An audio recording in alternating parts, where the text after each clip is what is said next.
예, 정치를 읽어주는 남자 김종필 TV 다시 이어가도록 하겠습니다.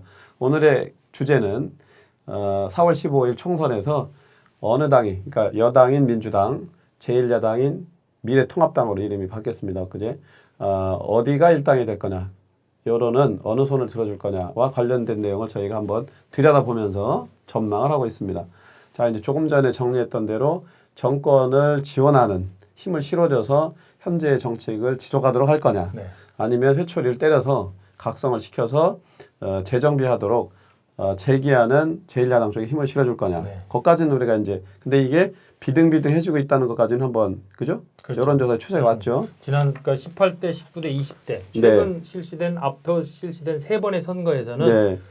18대, 19대의 경우에는 집권 여당에 힘을 실어주는 이른바 지원론의 성격이 컸고, 그렇죠. 그래서 이제 여당이 과반 이상을 차지를 했고요. 네. 그런데 지난 20대 선거에 있어서는 집권당에 대한 평가의 의미가 컸기 때문에 네. 야당을 제1야당을 일당으로 만들어준 결과를 만들어냈고, 네. 그럼 이제 이번에는 그러면 어디에 힘을 실어주는 선거가 될 거냐, 이제 이걸 보는 것이죠.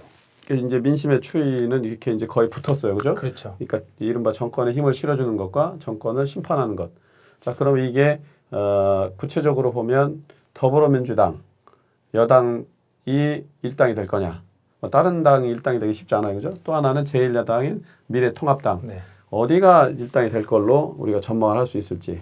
뭐 확정적으로 할 수는 없어요. 그렇죠. 그러니까 뭐 결국은 이게 현재 우리가 선거제도의 일정 부분 변화가 되고 있다고는 하지만 네. 소선거구제, 승자 독식 체제를 지금 갖고 있잖아요. 네, 네, 그러니까 네. 한 표 차이라도 이기는 쪽이 그냥 그 의석을 다 먹는 것 또 아니겠어요? 하죠. 예. 근데 지금 이런 상황으로 되고 있는데, 그럼 이걸 기준으로 본다면 기존의 1, 2당들이 뭐 또 한 번 1, 2당이 될 가능성이 높은 거는 뭐 대부분 다 전망하실 수 있는 거고, 예. 그럼 이제 여기에서 의석수별로 한번 살펴볼 수밖에 없다. 예. 전체 우리가 지역구가 253석인데 예. 그 가운데 122석이 수도권에 몰려 있단 말이에요. 예. 수도권에 몰려 있는데 지난번 20대 총선을 기준으로 보면 수도권에서 그러니까 전체적으로 일당을 차지했던 민주당이 82석을 가져갔었어요. 네. 그리고 새누리당은 35석이었어요. 예. 근데 직전에 이제 이 결과가 전체적으로 보면 수도권에서 그동안에는 여기에는 지역적 색채라든가 이게 조금 약화되기 때문에 이 점에 있어서는 지역에서 조금 손해를 봤던 민주당 계열의 정당들이 수도권에서 만회를 하는 성격들이 좀 강했거든요. 호남 쪽이 중심이니까. 그렇죠. 네. 그리고 이제 서울이라든가 이런 곳들을 보면 그동안에 민주당 정권, 그러니까 민주당 의석들이 좀 이번 20대 기준으로 보면 굉장히 높았단 말입니다. 예. 민주당 입장에서는 지금 의석을 지키는 것이 급선무가 돼야 되는 거예요. 네. 반면 거꾸로 보면 미래통합당의 경우에는 뺏겼던 의석을 대부분 찾아가야 되는 네. 뭐 이런 상황이 되는 건데, 앞서 말씀드렸던 것처럼 전체적으로 이번 선거 구도를 정권 심판이냐 정부 지원론이냐 이 두 개가 거의 맞물려 돌아가기 시작한다고 하면 네. 수도권의 경우에는 이게 특별히 이 구도의 문제가 특별히 영향을 많이 미칠 수 있는 이런 싸움이 될 거다. 구도가 있고 또 이제 구체적으로 공천 작업을 진행이 돼요. 그렇죠? 그렇죠. 그러니까 인물을, 왜냐하면 개별 선거구에서 투표를 하는 거니까 지역구라는 게. 네. 그래서 당도 보지만, 그러니까 구도도 보지만 그 후보자 인물도 좀 보고, 그렇죠. 전체적으로 이제 그 선거 이른바 얘기하는 캠페인이 또 있어요, 그죠? 뭐 이것도 있는데 뭐 변수는 많이 있습니다, 여러 가지로. 또 뭐 예를 들면 이제 진영의 결집도 세질 수 있을 거고요. 그런데 그럼에도 불구하고 일당이 누가 될 거냐, 이제 그걸 주위에서 많이 물으십니다. 그러니까 이제 요거를 우선은 지금 최근에 나오고 있는 여론조사에서 우리가 유추해서 해석하는 방법, 현재 상황에서는 그 방법들을 가장 유력하게 많이 쓰는데, 예. 앞서 말씀드렸던 한국갤럽의 지난주 여론조사 결과를 가지고 지난 금요일 날 살펴보면 서울과 인천, 경기 이 수도권이라고 우리가 흔히 얘기하는 곳인데요. 네. 서울의 경우에는 민주당에 대한 지지율이 34% 정도였고, 네. 이제 지금은 이름이 미래통합당으로 바뀌었습니다만 직전에 한국당, 네. 한국당의 경우에 17%였고요. 네. 인천, 경기는 민주당 41%, 한국당 17%. 네. 그러니까 이렇게 보면 전체적으로 보면 민주당에 대한 지지율이 높아요. 높아. 높은데 현상적으로 그래. 그렇죠. 높은데 항상 우리가 언젠가도 한번 그 말씀을 드렸는데, 본인들의 적극적인 지지층만 가지고 하는 선거라고 한다면 선거를 할 필요가 없잖아요. 네네. 지지율만 가지고 그냥 결론이 나버리는 그렇죠. 거니까. 근데 그게 아니고 중간에 어느 정당도 지지하지 않는다라고 하는 정당 지지층들이 네. 오히려 선거가 직전으로 다가올수록 조금씩 늘어나는 경향들이 네. 최근에 보인단 말이죠. 네. 지금도 이 같은 조사에서 한 30% 정도가 돼요. 네. 그럼 이 사람들이 과연 지금의 선거 구도를 어떻게 보고 있느냐? 여기에서 보면 우리가 이제 이런 분들을 이른바 무당층이라고 부르는데 네. 무당층의 49% 정도가 정부를 견제하기 위해서 야당 후보에게 야당 후보가 많이 당선돼야 된다라는 거에 동의를 표했어요. 네. 정부를 지원해야 된다라고 하는 응답은 한 18% 정도였어요. 네. 그러니까 기본적으로 구도상에 있어서는 전체적인 정당 지지율에 있어서는 민주당이 조금 더 위에 높게 있으나, 나타나는데 네. 수도권을 경우를 두고 말씀드리는 그것도 건데 좀 좁혀지고 있어요. 그렇죠. 지금. 네. 그렇게 돼 있는데 무당층이라고 말씀하시는 응답하는 분들의 거의 과반 가까운 수치가 정권 심판론 쪽으로 상당 부분 마음을 바꿔가고 있다. 이렇게 보면 결국은 이게 비슷비슷해져 보이는 그렇죠. 상황이 된다는 예, 거예요. 예, 예. 그러면 수도권 의석이 비슷비슷해졌을 때 음. 어떤 결론이 나타났을까? 지난번 20대 선거에서는 수도권에서 82석을 가졌던 민주당이 겨우 1당을 했어요. 네. 근데 예를 들어 이 수도권에서 이대로 결론이 난다 치면 의석이 비슷비슷해졌다? 전체적으로 보면 민주당이 그러니까 영남권에서 약세라고 평가되고 있는 민주당이 그만큼 불리하다. 그렇죠. 일당의 위치를 찾기 위해서는 조금 더 혁신적이고 좀 더 개혁적이고 예. 중도층에 소구할 수 있는 이런 노력들이 좀 더 필요하다. 맞습니다. 이렇게 해석할 수밖에 없는 상황인 거죠. 그렇죠. 그래서 이제 이른바 숨은 야권표, 네. 그 이른바 무당층의 향배 이게 되게 전체 판세에 영향을 미치기도 하고요. 또 여론조사라고 하는 게 순기능, 그러니까 여론의 추이를 우리가 변별하는 게 있습니다. 그런데 또 한켠에는 표층과 심층의 갭 이게 얼마나 이제 좁냐, 좁히느냐, 얼마나 객관화되느냐 이게 중요합니다. 그런데 역대 선거들 보면 대부분 언론들 보도가 이변 아니면 대변이에요 결과가. 그렇죠. 그러니까 여론조사 대부분 틀리는 걸로 가고 있다는 겁니다. 그러니까 이제 숨는 야권표가 상대적으로 있는 거지. 또 내지는 숨은 보수, 숨은 진보 이런 게 있어요. 그래서 이런 맥락을 우리가 한켠에 보면서 전망을 하는 건데요. 그랬을 때 정리하자면 추세적으로는 현재 집권 세력이 상대적으로는 불리한 형국으로 가고 있고 악재가 더 많이 생기고 있다. 그동안에 워낙 잘 나갔다고 평가를 받았지 않습니까? 그래서 그게 이제 그러니까 낙하하는 거예요. 그렇죠. 그러니까 이제 이른바 이제 조금 골라지는 현상이다. 네, 이제 조정되는 국면도 그렇죠. 있고 이쪽은 야권은 이제 재정비에서 조금 상대적으로 호재를 탄력을 붙여서 올라오는. 그래서 이제 이게 더군다나 진영 싸움도 세질 거고 여기서 이제 연동형 비례대표제도로 선거제가 개편된 내용을 얘기할 수밖에 없는데요. 이게 이제 처음 시행되는 거예요, 그렇죠? 이게 이제 일당이 어디가 되느냐, 또 지금 위성정당으로 일컬어지는 미래한국당 여기가 3당이 될 수도 있다. 뭐 이런 맥락이 있습니다. 요걸 한번 짚어주시죠. 지금 이제 이거가 사실은 비례정당을 가지고 우리가 볼 때 크게 이제 두 가지 측면이 네. 있는데요. 하나는 준연동형 비례제를 적용한 첫 번째 선거다. 여기에서 우리가 주목할 점은 전체 지역구가 253석이고 비례가 47석이란 말이에요. 네, 네. 그런데 연동형이 적용되고 있는 상한선은 30석. 30석. 이른바 이제 캡을 씌운 게 30석이고 나머지 17석의 경우에는 그동안의 비례대표 를 비워했던 것처럼 이제 병립형, 그러니까 기존에 있는 득표율대로 그냥 네. 적용하는 예. 이런 방식으로 진행이 되는데 이 방식이 복잡하다고 생각하실 수 있는데 따지고 보면 그렇게 복잡하지가 않아요. 이미 수식이 나와 있거든요. 그래서 참여연대 인터넷 홈페이지에 가면 거기에 국회의원 의석수 계산하기 이걸 만들어 놨어요. 예. 거기에서 정당 지지율과 지역구 의석수를 딱 넣게 되면 예상 의석수가 이렇게 쭉 떠요, 저절로. 근데 산수야. 그렇죠. 거의. 그건 그냥 지켜보면 되는데, 예. 근데 이제 이거를 좀 이제 설명을 드리게 되면 민주당의 경우에 예를 예. 들어 지역구에서 민주당이 120석을 얻었다. 네. 근데 지난번 총선에서는 110석입니다만 아무튼 선전을 해서 120석을 얻었다. 얻었다, 예를 그러니까 들어서. 맥시멈으로 보는 겁니다. 예. 선전을 해가지고 120석을 얻었고 정당 득표율을 40% 가까이 얻었다. 네. 지난번에는 26% 조금 넘었어요. 네. 그래서 이제 3등 했는데 그것도 아무튼 맥시멈으로 보자 이 말입니다. 네. 그래서 40%까지 얻었다. 이렇게 되면 민주당이 몇 석을 얻을 수 있냐면 지역구 120석에 비례로 이 당은 연동형을 이미 전체 의석의 40%가 됐을 경우에 예. 300석에 40석이면 120석이지 않습니까? 다 채워버린 거예요. 네, 네. 연동형으로는 이 당에 줄 게 없어요. 네. 그러면 이제 병립형으로 17석 중에 일부를 가져가는데 이거에 40% 계산되는 게 6.8석. 그러니까 7석 가져갈 수 있는 거예요. 그러면 민주당의 의석은 정당 득표율 40%에도 불구하고 127석에 불과한 겁니다. 그렇죠. 비례가 7개 정도 되는 그렇죠. 거예요. 그러니까 남녀니까 여자 셋, 여자 넷, 남자 그렇죠. 셋.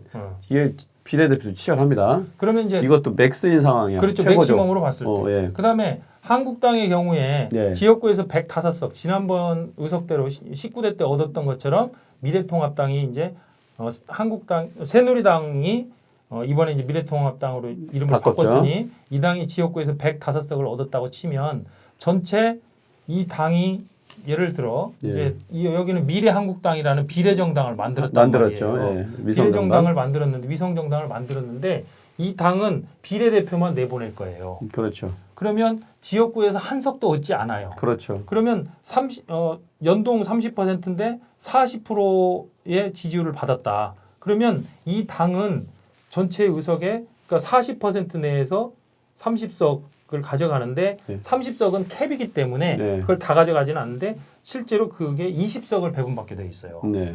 그러면 캡을 씌운 30석 중에 20석 가져가고요. 네. 병립형 17석 중에 또 7석을 가져가게 돼요. 네. 그러면 27석을 가져가는 겁니다. 미래한국당이. 그렇죠. 그러면 거꾸로 아까 되돌아와서 미래통합당이 지역구에서 105석을 얻죠. 네. 여기에서 미래한국당이 비례로 27석을 얻어요.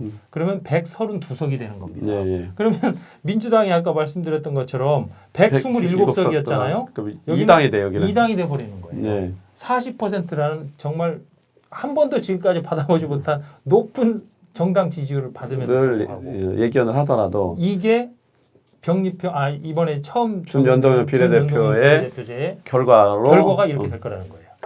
근데 경우의 수 중에 하나인데요. 그러니까 이제 이거를 그 최고점 맥스로 쳐도 이제 이런 상황이어서 이게 일당 경쟁이 만만치 않다는 겁니다. 쉽지가 않죠. 그러니까 이제 이것도 일종의 이제 민심을 얻기 위한 그 정치권의 각고의 프로포즈인데 과격하게 표현하면 이게 권력 투쟁이고 그렇죠. 그죠? 잔머리를 굴리고 막 이러는 겁니다. 디테일에 있어서 악마가 디테일이 있다는 식으로. 그래서 그걸 만든 거죠 이제. 그래서 비례 오늘 한국당을 미래 한국당 그죠?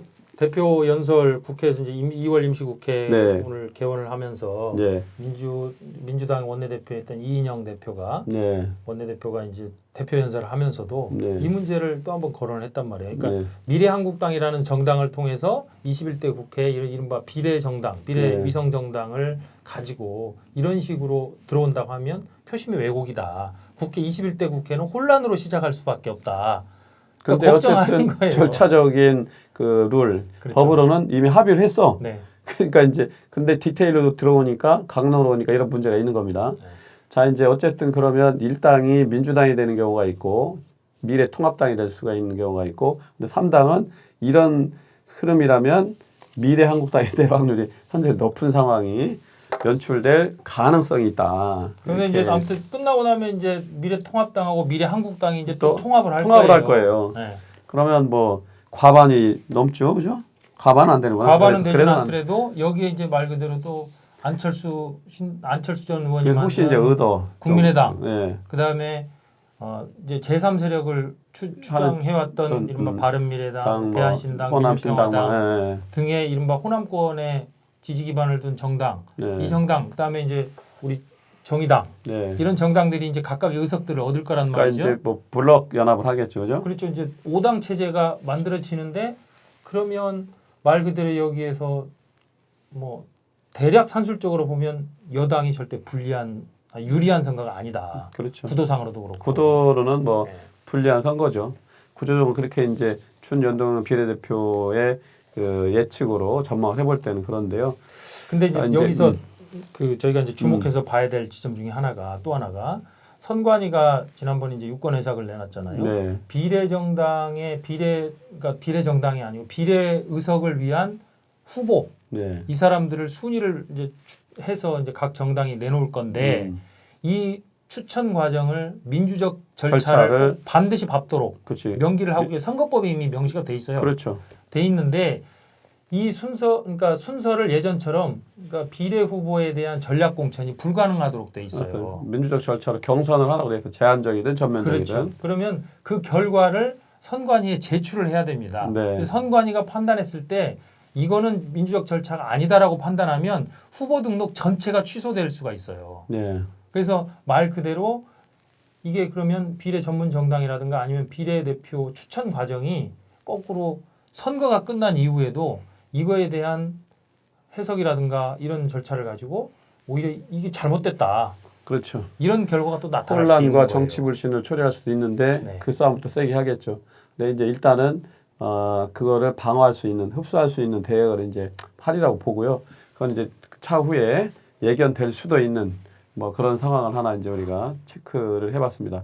자, 이제 좀 정리를 해서 보면 지금 이런 흐름으로 각계 정당들이 그 약진을 하고 있습니다. 결국 이제 서로의 이해관계, 서로의 비전을 위해서 싸우는데요.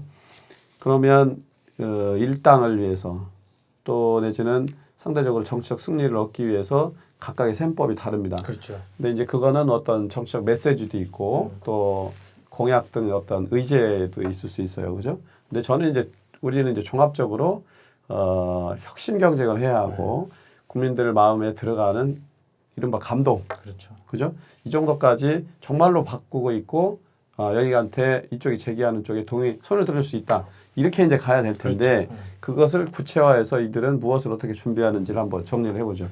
일단 민주당은 아까 서두에 말씀해 주셨습니다만 미리 혁신 말씀해 주셨잖아요. 네네네. 상징적 측면이라고 보는데 그 길밖에 없죠, 거기도. 임미리 연구교수의 이런 칼럼에 대한 민주당의 반발 이게 이해 못하는 바는 아니거든요. 근데 그걸 또 고소를 하니까. 그렇죠. 그만큼 이제 마음이 조급해졌다는 거예요. 여당 입장에서는. 오만하고 조급하고 이게 그래요. 이제 당장 이게 선거법 위반 사안 아니냐 이러고 나서 이제 선관위뿐만 아니라 잘못됐다라고 지금 이제 고발하고 뭐 이런 일들이 벌어졌는데 네. 근데 이제 거꾸로 보면 민주당이 그 최근의 흐름에서 상대적으로 전신 한국당 지금 이제 미래통합당으로 변한 제1야당 보수정당 네. 보수정당은 좀 통합이 제대로 될까라는 했는데, 이런 우려 속에 아무튼 통합하고 뭔가를 이뤄내면서 계속 가운데 쪽으로 이렇게 흘러 들어가고 있다. 네.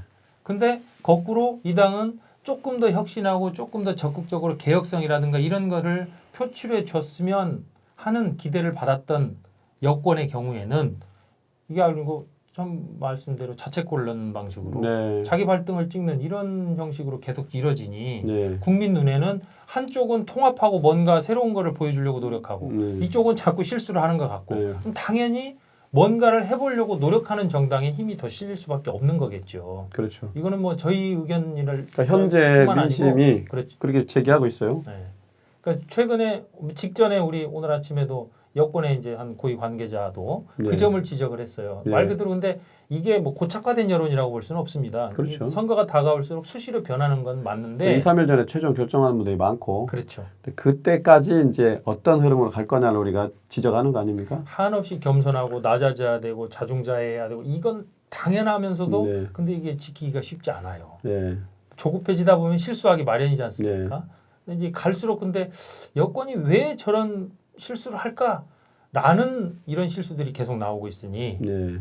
그래서 지적하신 것처럼 지금 이 교훈들을 껴안고 여권이 지금이라도 빨리 방향을 바꾸고 뭐 이낙연 종로 후보이면서도 이제 선대위원장을 맡은 분처럼 네, 네. 주장처럼 한층 더 겸손해지는 이런 활동으로 내려가야 되겠죠. 네. 밑으로. 그러니까 더군다나 집권 세력이기 때문에 그렇죠. 똥폼 잡으면 그 마음이 멀어집니다. 네. 그죠? 쟤네들 권력 노름 하는구나. 똑같은 놈들이야. 뭐 보수나 진보나 촛불로 일어났는데 촛불은 우리가 들었는데 니네는 누리기만 하면서 계속 그따위로 할래 뭐 이런 그죠? 비판 여론이 올라오고 있고 이거를 겸허하게 지금이라도 수용을 해서 그렇죠. 초심으로 돌아가고 정치 본연의 자리로 돌아간다면 민주당 쪽이 다시 지지하는 분들이 늘어나고 이른바 부동층, 무당층, 중도층에서도 이쪽으로 그렇죠. 투표하러 갈 수가 있는 거고 반대로 자유한국당을 축으로 한 기존의 뭐 이른바 보수 야권 네. 이쪽도 최근에 이런 그 스탠스 바꿔. 그죠? 어쨌든 국민 눈높이에 가까이 가는 통합 이런 쪽으로 가. 그러면 이쪽으로 중도나 무당층이나 부동층 있던 분들이 이쪽으로 붙어. 그럼 이게 확장이 돼야 그렇죠. 이기는 거 아닙니까, 이제. 근데 이렇게 가는 딱 어떻게 보면 거의 붙어 있는 지점까지 와 있으니 1당과 2당이 어떻게 하느냐에 따라 다르다. 그죠? 이제 말씀대로 여당은 조금 더 겸손해지고 예. 우리 자기들이 지금 혁신하기 위해서 무슨 그러니까 저런 일까지 여당이 해야 하나? 이런 실수를 이제 최소한 줄이는 방식으로 가는 게 맞을 것 같고 보수 이번에 통합을 성사시킨 미래통합당의 경우에는 네네. 말씀하셨던 것처럼 이른바 이제 추구적 표현이라든가 이런 역사의식이 꽝인 뭐 전혀 이런 거. 역사를 거꾸로 되돌리려는 5.18도 막 이런 것들은 이제 줄여내고 예. 글쎄요 지금 코로나19처럼 이런 국가적 이 대응 태세가 있는 상황에서 예를 들어 뭐 대통령 탄핵을 거론한다든지 이게 과연 국민들에게 설득력이 있겠느냐 그렇지. 이런 것들은 이제 고민해야 되겠죠 이 당도 그다음에 실제 이제 가장 핵심 지지층이라고 할 수 있는 TK 지역이라든가 이런 곳에 있어서 국민들 생각과 부합하는 어떤 뭐 인적 교체라든가 그렇죠. 물갈이라든가 뭐 이런 것들이 뒤따라진다라면 지금 받은 이 탄력들이 조금 더 선거에서 조금 유리한 고지를 점할 수 있는 동력이 될 수 있겠죠. 그렇죠. 그렇고 이제 오늘은 포커스를 이제 누가 일당이 될지 입법부의 주도력을 누가 갖고 갈지 이 정부가 순항을 하면서 갈지 아니면 크게 대수술을 해서 환골탈태하는 걸로 이른바 여론의 철퇴 심판을 받을지 이제 그 기로에 서 있다 그렇죠. 이렇게 중심에 두고 봤고요. 준 연동의 비례가 제한적이지만 어쨌든 소수 야당 상대적으로 우리 사회의 다양한 목소리들이 표출될 수 있는 또 찬스를 맞이하긴 했습니다.